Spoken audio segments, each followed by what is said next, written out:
messieurs, bonjour. Heureuse de vous retrouver sur ce nouveau numéro de récap. Suivez tout de suite la charpente avec quelques faits qui ont meublé l'actualité au cours de ces 7 derniers jours. Charbon de bois ou gaz, quel choix opérer pour un environnement durable? Activité politique, le Moël Bénin s'agrandit en absorbant l'UFP. Permis de conduire pour les motocyclistes, les populations apprécient ce qu'appellent de hors-moula.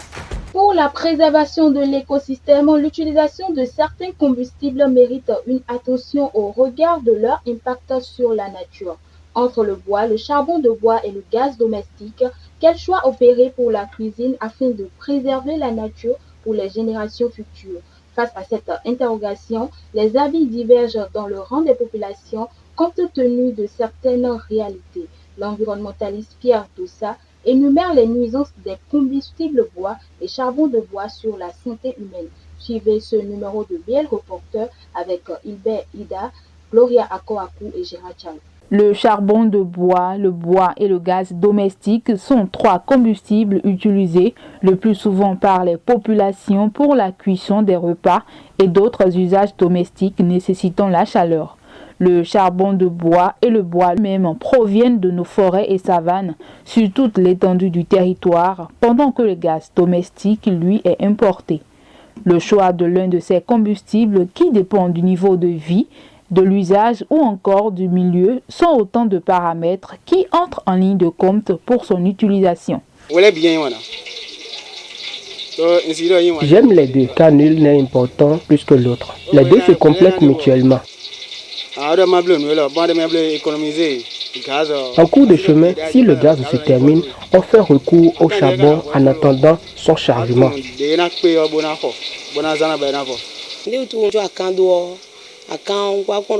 J'ai opté finalement pour le gaz au détriment du charbon, car en une semaine, je dépense 3600 de charbon, mais quand je charge le gaz à 3300, c'est au moins 2 semaines.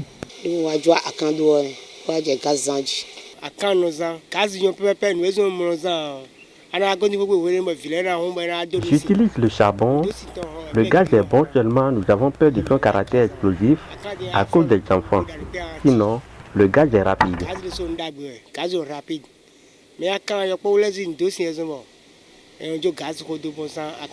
Parmi ces combustibles, 2 d'entre eux, le bois et le charbon de bois, ne sont pas sans conséquences sur l'environnement et sur la santé de l'homme.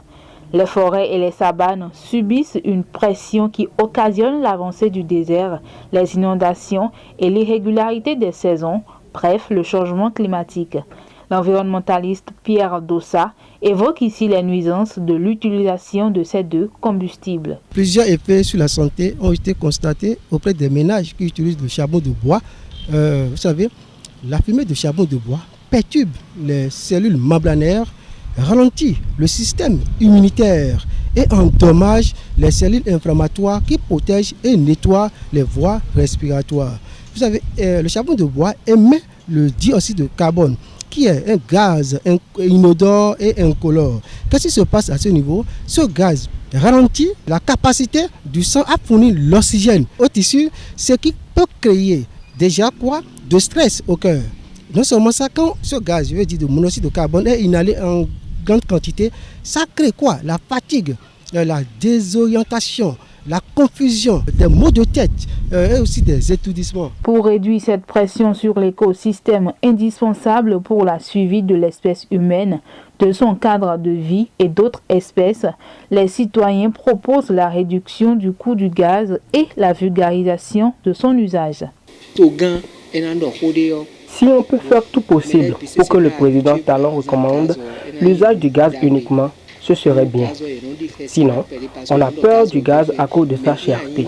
Pour avoir fait l'expérience, le gaz est mieux. Je voudrais demander aux autorités à divers niveaux de voler à nos secours pour réduire les coûts du gaz et de la charge pour nous permettre de s'en procurer. Interrogé, l'environnementaliste revient sur la question et donne ici son avis sur le choix utile à faire pour la préservation de nos forêts et savanes et par ricochet l'homme lui-même. La lutte quotidienne, c'est la restauration des écosystèmes. Si on prend par exemple la célébration de la journée mondiale de cette année, Le thème retenu, c'est la restauration des écosystèmes. Si nous voulons vraiment restaurer notre écosystème, nous devons faire quoi? Planter des arbres. Pour planter des arbres, nous devons faire quoi? Éviter aussi de couper de façon anarchique. Maintenant, ce que moi je peux donner comme conseil, c'est l'utilisation de gaz. Il est vrai que le gaz est fabriqué à base de quoi? De méthane, butane, éthane, etc. Il est vrai que c'est une matière explosive, nous n'allons pas refuser. Mais l'utilisation de gaz est mieux que le charbon de bois. Pourquoi? Parce que le gaz domestique émet peu de dioxyde de soufre, peu d'oxyde d'azote et 200 grammes par kilowatt de dioxyde de carbone, alors que le charbon de bois émet 400 grammes par kilowatt de dioxyde de carbone. Le cercle du Mouel Bénin s'agrandit. Le président de l'UFT vient de renforcer l'équipe du président Ayadji par son adhésion samedi dernier au Mouel Bénin dans la commune de Zé. Une adhésion précédée par la célébration en différé de la GIF 2021 par les femmes de Godomé, Kokotomé et Gbodje. Suivez ce compte rendu de BLTV avec Iber Eda, Gloria Akoakou et Gérard Tchao. Avec le soutien du délégué de la 6e circonscription électorale, les femmes de Godomé, Kokotomé et Gbodje ont célébré en différé samedi dernier la journée internationale des femmes et ont profité pour féliciter le duo gagnant de la présidentielle d'avril 2021. Une célébration au cours de laquelle elles ont reçu une délégation du bureau politique national de Mouel Bénin, conduite par le président Jacques Ayadji. Occasion pour le porte-parole des Amazones de situer le contexte. Avant tout, il est important de reconnaître le fondement du discours international sur la condition de la femme. La fête de ce jour s'inscrit pleinement dans un processus qui a commencé au niveau international en 1975. Et j'espère vivement que notre réflexion et notre célébration de la femme en tant que source d'inspiration porteront leurs fruits et contribueront à renforcer notre engagement et à promouvoir l'intérêt de la femme dans notre localité. La réussite de ce grand événement a réjoui Maurice Thibozo, délégué de la 6e circonscription électorale de Mouel Bénin, qui n'a pas manqué de féliciter les militantes et militants pour leur déplacement massif. Aujourd'hui, un double événement. Nous fêtons non seulement nos mamans, nos femmes, nos sœurs de l'arrondissement de Godomé et celles des localités de Kokotomé, Kokodi, Gbodje Centre, Gbodje Wome, Kokotomé Nazareth, à Doka, à Klakou, Djakota, Amaou, Sedje, Zunga. Et nous fêtons aussi la victoire de notre duo présidentiel, le duo Talon-Talata. C'est le lieu de remercier une fois encore toutes les populations des localités citées qui ont œuvré inlassablement aux côtés des membres du bureau politique du parti Mouel Bénin afin de grandir cette brillante victoire à son excellence, le président Athanase Guillaume Talon. Et sa vice-présidente, je veux nommer Madame Mariam Tchabi Talata Zime, qui est un grand symbole et un exemple en ce qui concerne le combat quotidien mené au profit de l'égalité genre. Le parti Mouel Bénin est un parti d'avenir qui a pour souci quotidien le développement de notre pays. C'est pourquoi ce parti n'a jamais cessé de soutenir et réitère fortement son engagement d'accompagner les programmes d'action du gouvernement de son excellence, Patrice Talon, pour qui le développement du Bénin reste et restera le seul objectif majeur. Très heureux de la mobilisation, le président Jacques Ayadji a rappelé le rôle primordial de la femme dans la réussite de tout processus de développement. Je vous remercie tout ce qu'il y a comme programme pour être là, pour fêter avec vous, pour dire que ce que la femme veut, Dieu veut. Et que ce n'est pas la femme, pas le travail de la femme que notre pays va se développer. Mouel Bénin et le président Patrice Talon, c'est un pacte de fidélité et de loyauté. rien ni personne ne peut ébranler cette loyauté et cette fidélité entre nos deux institutions. Parce que nous avons appris à nous connaître et votre président n'est pas quelqu'un qui dit quelque chose et tout dos pour dire le contraire. Je disais tout à l'heure que quand on sait, on ne parle pas. Et quand on parle, c'est qu'on ne sait pas. C'est pourquoi depuis longtemps, je n'ai pas encore pris la parole sur la crise de maturité qui se passe au niveau de votre parti, Mouel Bénin, qui est un parti qui est encore résolument debout. Parce que les femmes sont là. Et lorsque les femmes sont là, le parti est là. Lorsque je tourne dos, je vois dans les bureaux politiques, encore debout, les femmes membres du bureau politique, la première vice-présidente, la deuxième vice-présidente et les autres vice-présidentes membres du parti, je vois que le parti est là à travers les femmes. Après Godomé, cap a été mis sur la commune de Zé, où la délégation conduite par les premières et deuxièmes vice-présidentes a été triomphalement accueillie par l'hymne du parti. Là, les élites engagées étaient en symbiose avec le président de l'Union pour la fraternité et le développement UFD, qui, à son assise politique dans la zone, a décidé de rejoindre Mouel Bénin pour davantage ancrer le parti dans cette commune. Cette occasion est la véritable première qui nous rassemble à Zé depuis les présidentielles d'avril 2021. Qu'il me soit donc permis de féliciter le parti pour avoir joué une part active dans cette campagne. Avant la création du Mouel Bénin, nombre de nous avaient milité dans d'autres formations politiques. En tout cas, moi personnellement. Mais j'ai pu vous témoigner du haut de cette position que l'expérience que nous sommes en train de faire à Mouel Bénin est tout à fait la meilleure.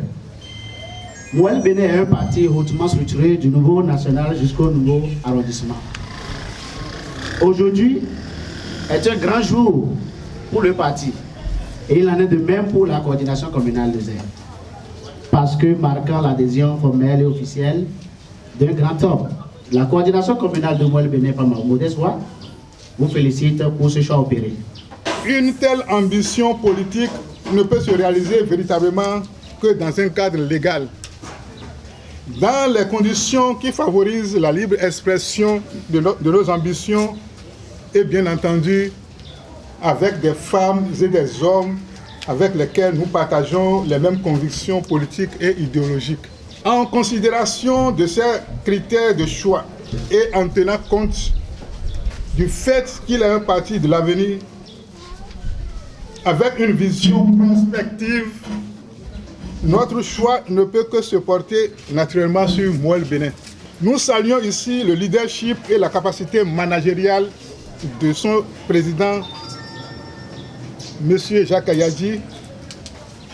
Je m'en voudrais de ne pas souligner aussi le dynamisme et le rôle très positif qu'ont joué certains de ses collaborateurs dans l'aboutissement heureux de nos négociations. Prenant la parole, la première vice-présidente a, au nom du président du parti, faire savoir que son adhésion est la bienvenue. Aujourd'hui, nous, Micha et Léontine, représentant le président Jacques Ayadji, nous acceptons le ralliement du mouvement UFD, l'Union pour la fraternité et le développement.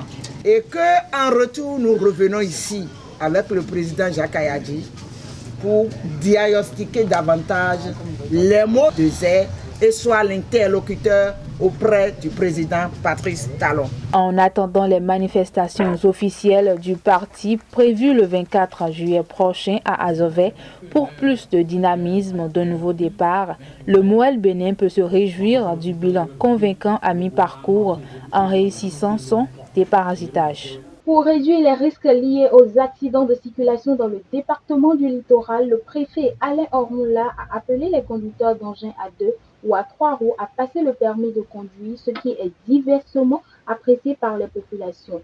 Suivez le point fait par BLTV avec Hilbert Eda, Gloria Akoakou et Cédric Messanvi.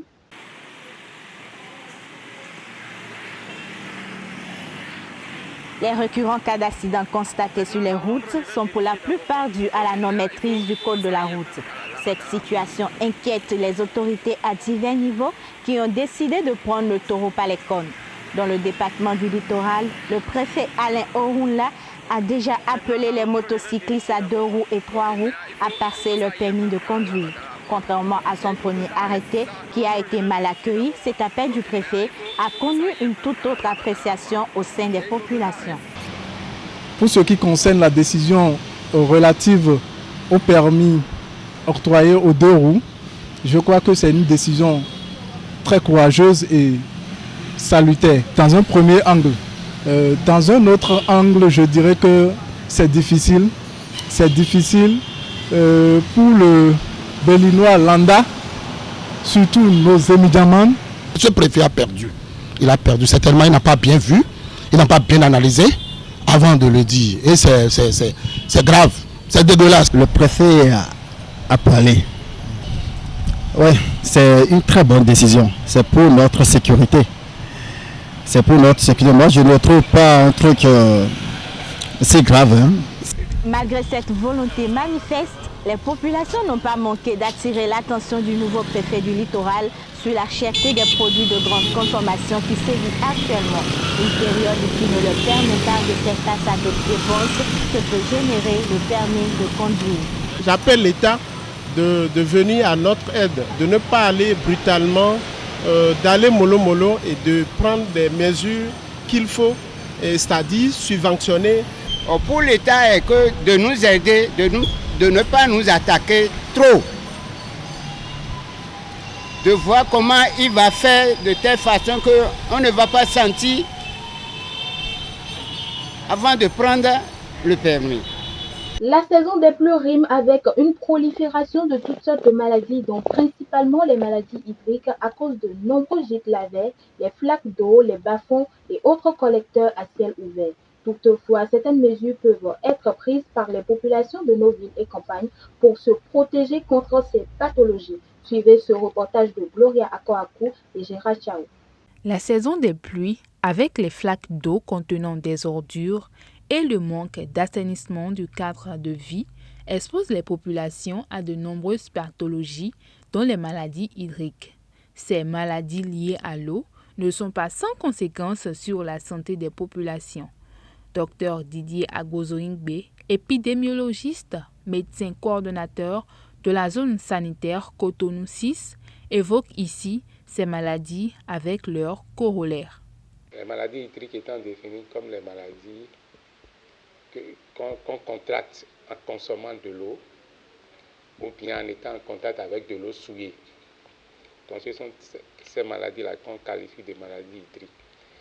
Et dans ce cas, on peut citer déjà ce qui est plus redoutable et cette maladie la plus redoutable à laquelle on assiste de façon cyclique dans nos pays, notamment le Bénin, c'est le choléra en premier.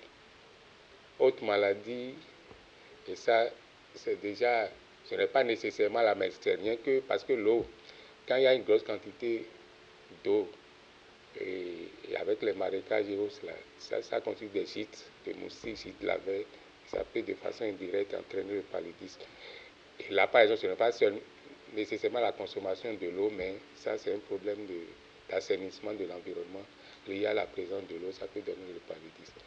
Mais après le choléra et autres, là, et le paludisme dont j'ai parlé, on peut attraper même ce qu'on appelle même la fièvre typhoïde, parce qu'on ne sait pas comment l'eau a été traitée.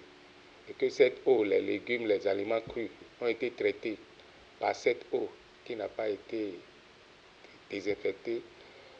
Après, ça peut entraîner des problèmes comme la fièvre typhoïde dont je parlais tout à l'heure. Et même ce qu'on appelle chez les enfants, la maladie redoutable qu'on appelle poliomyélite orale. Le paludisme, la diarrhée, le choléra et autres, des maladies pour la plupart liées à l'eau, tuent des centaines de personnes chaque année en Afrique. Pour éviter de les contracter, Le médecin Didier Agbozoingbe propose aux populations quelques conseils simples à mettre en pratique. Des conseils pouvant leur permettre de préserver leur santé et celle de leur entourage. C'est d'abord l'hygiène individuelle et collective. En parlant d'hygiène individuelle, vous savez, nous sommes en période actuellement toujours de pandémie. C'est vrai qu'on l'avait toujours conseillé, mais on ne suivait pas. Mais avec la COVID-19, c'est revenu. Le lavage des mains systématique à l'eau, au savon. Même les enfants, quand on leur change de couche, il faut se laver les mains. Les mamans doivent laver ou les gardiens d'enfants doivent se laver les mains avant de faire autre chose. On doit faire cuire les aliments, éviter l'eau de pluie, ou bien l'eau de pluie, si on veut la prendre, il faudrait que cette eau soit traitée. Avec ces conseils donnés par le médecin coordonnateur de la zone sanitaire Cotonou 6, il revient donc aux populations d'adopter des mesures qu'il faut pour éviter des dépenses inutiles en cette période pluvieuse. Recommandée par la Société de gestion des déchets et de la salubrité du Grand Nokoué, une société d'État, la poubelle homologuée a du mal à être acceptée par les populations. Une situation qui ne laisse pas indifférente la SDGN qui s'explique et donne une piste de solution. Suivez ce numéro de BL Reporter avec Audrey Titi et Gérard Chao. Dans l'objectif de faire de Cotonou la vitrine du Bénin et d'améliorer la salubrité des villes environnantes qui regroupent le Grand Nokoué, le gouvernement a décidé de moderniser la gestion des déchets au Bénin en attribuant cette tâche à la Société de gestion des déchets et de la salubrité. Cette société, trouvant les poubelles utilisées par les populations inappropriées dans la plupart des cas, a informé les ménages par un communiqué en date du 2 juin 2021 qu'ils doivent désormais conditionner les ordures ménagères dans des poubelles homologuées vendues au prix de 25 000 francs l'unité par la même structure. Pour les citoyens, cette décision est une belle initiative, mais le montant fixé pour l'achat de cette poubelle revient un peu cher pour certains ménages compte tenu de leur situation financière. Mon souci n'est pas que je suis contre les poubelles homologuées, mais le prix fixé est trop pour nous, les Béninois. Il y a une bonne dame qui est chez elle, qui n'a pas d'emploi, son mari n'a pas d'emploi, que c'est un zème. Il est zème, sa femme va des beignets au bord de la voie et qui sont chez eux ou bien en location. Donc on leur demande d'acheter des poubelles à 25 000 francs. Moi, je trouve que c'est méchant. J'ai entendu parler des poubelles homologuées du gouvernement, mais aujourd'hui, la situation est telle que les gens n'ont pas les moyens et se nourrissent déjà difficilement. Et ils sont venus avec cette affaire de poubelles homologuées. Nous ne sommes pas contre, car c'est pour assainir et rendre propre la ville. Mais ce que nous souhaitons est que le gouvernement puisse revoir le prix de cette poubelle afin que tous les citoyens puissent se la procurer. Je suis pour parce que ceux qui ont les moyens de prendre, vu le prix élevé, ceux qui ont les moyens de prendre pourront prendre. Mais ceux qui n'ont pas les moyens, comment est-ce qu'ils vont faire? Est-ce qu'on va les obliger à prendre ceci ou est-ce qu'on va les aider à avoir ceci gratuitement? Parce que c'est vraiment difficile de trouver l'argent en ces moments. La polémique créée suite à cette décision a amené le porte-parole du gouvernement, Wilfried Léandre Rombéji, à réagir sur les médias pour proposer aux ménages qui vivent dans le même environnement de s'associer pour acheter cette poubelle homologuée afin de s'alléger le coût. Une approche de solution qui n'a pas manqué de susciter des réactions au sein de la population. Ménage concerté, la maison, la concession ne leur appartient pas. On peut dire aux propriétaires, à eux, de s'en charger, d'acheter les poubelles. C'est pour lui, c'est là à tout moment. Et là, on n'enlève que les frais d'ordures sur les factures comme ils le font pour les locataires. C'est une bonne initiative, moi je suis prêt à le prendre. Mais s'il y a 8 locataires dans une seule maison, vous voyez le nombre de déchets qu'on peut avoir dans une poubelle, est-ce que ça peut supporter? Interrogé sur la question, le directeur opérationnel adjoint de la Société de gestion des déchets et de la salubrité du Grand Nokoué, Mesme Yehou, donne ici les raisons qui ont motivé le choix du prix de la poubelle et propose aux populations une piste de solution. L'objectif aujourd'hui, disons, du gouvernement, c'est d'avoir des villes sans déchets, des villes propres, assainies, attrayantes, permettant de recevoir de façon digne des touristes. L'objectif de la SGDS, ce n'est pas d'abord pour tasser les populations, c'est de mettre en place tout un dispositif permettant d'atteindre cet objectif. Objectif de propreté, objectif d'assainissement, objectif d'attractivité. Au fait, les poubelles homologuées que vous voyez, ces poubelles ont été étudiées. Ce n'est pas que la SGDS essaie de lever du jour au lendemain pour fabriquer des poubelles. C'est des poubelles de très bonne qualité qui sont destinées effectivement à l'usage qu'on veut en faire. C'est des poubelles qui vont durer des années et qui ont été testées dans les conditions les plus rudes par une structure qui est très compétente, qui sait faire la chose et dont c'est le métier qui nous a fabriqué ces poubelles. Ces poubelles sont livrées au prix coûtant. Le prix coûtant, c'est le prix auquel la SGDS a acheté ces poubelles, que la SGDS livre ces poubelles aux populations, nonobstant les dépenses qui ont été engagées pour le transport de ces poubelles sur le Bénin, les frais de douane, etc. Donc c'est le prix d'achat direct de ces poubelles, c'est à ce prix-là que la SGDS cède ces poubelles aux populations. Nous avons déjà pensé au mécanisme de chillonnement du paiement de ces poubelles sur une année. Quand on met en place la poubelle, le ménage peut payer 5 000, 10 000 et payer le reste tout au long de l'année. Mesdames et messieurs, ce sera tout pour ce numéro de récap sur BLTV. Merci de nous avoir suivis et à très bientôt.